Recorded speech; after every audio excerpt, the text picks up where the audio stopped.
കൊണ്ടാണ്. പിന്നെ ഇതിൻ്റെ വീഡിയോ ഇതാണ് ഇപ്പോൾ ചെയ്തേക്കുന്ന വർക്കുകളുടെയൊക്കെ ഫൈനൽ വീഡിയോ ആണ് ഇത്.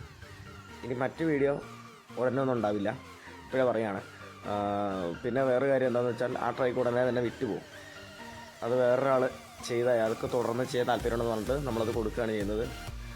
പക്ഷേ നിങ്ങളൊരിക്കലും ഞാൻ നിരുത്സാഹപ്പെടുത്തില്ല. വേറൊരു വർക്കൗട്ട് ഞാൻ ഉടനെ വരുന്നതായിരിക്കും. കുറച്ച് പനിയും കാര്യങ്ങളൊക്കെയാണ്, അതുകൊണ്ടാണ് സൗണ്ടൊക്കെ മാറിയിരിക്കുന്നത്. അപ്പോൾ കൂടുതലൊന്നും പറയാനില്ല. Village genius will be back with a bag. Okay, അപ്പോൾ വീഡിയോ ഇഷ്ടപ്പെട്ടാൽ ലൈക്ക് ചെയ്യാനും ഇഷ്ടപ്പെട്ട് ഡിസ്ലൈക്ക് ചെയ്യാനും എപ്പോഴും നിർദ്ദേശങ്ങളും കമൻറ്റ് ചെയ്യാനും മറക്കരുത്. തൊട്ടടുത്തുള്ള ബെല്ലൈക്കൺ എനേബിൾ ചെയ്യുകയാണെങ്കിൽ ഞാൻ അപ്ലോഡ് ചെയ്യുന്ന വീഡിയോസ് നോട്ടിഫിക്കേഷൻ ആയിട്ട് ലഭിക്കുന്നതായിരിക്കും. അപ്പോൾ തുടർന്ന് നല്ല വീഡിയോയുമായിട്ടും നല്ല കണ്ടൻറ്റുമായിട്ടും വീണ്ടും കാണുന്ന പ്രതീക്ഷയിൽ it's me village genius signing out.